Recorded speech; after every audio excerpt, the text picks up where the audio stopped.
If you are to have a random conversation with your friends and you ask them what is the one asset they would want to own if the money was right, you can be sure that the majority of Kenyans will tell you they want to own land. Now, in a previous video, we compared returns from a government security such as a bond versus a real estate investment, for example, land.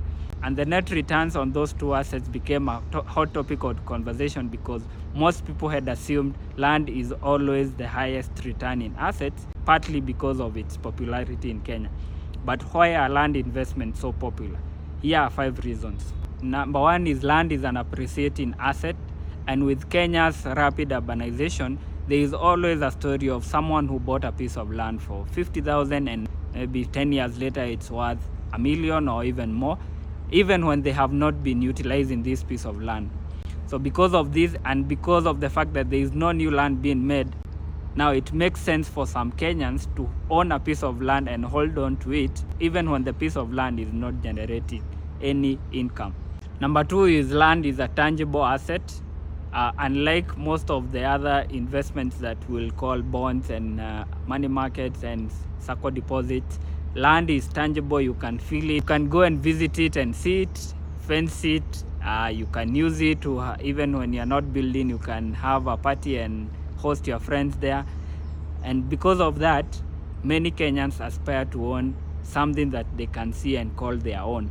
And because of being a tangible asset, it also comes with some level of security, because unless with extreme cases where the land title has problems, then you are sure that this piece of land is yours and always be yours.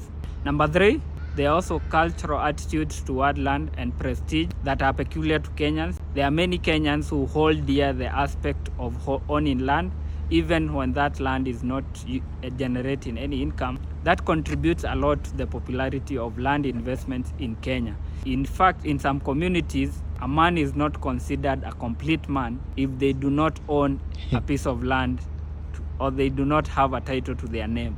And that also includes women in some societies. Number 4 is in the flexibility of usage. When you own a piece of land, save for very limited government controls, you are able to do anything with a piece of land. You can set up a building for yourself to live there. You can rent it to other people. You can build rentals. You can build a house and sell it. You can do farming, and there are so many ways of utilizing this piece of land. And this gives the owner a greater flexibility in how they use it.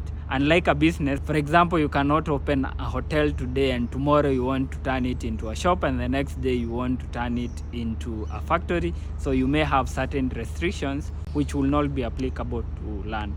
Number 5, as I mentioned, because there is no new land being made, demand is almost always guaranteed.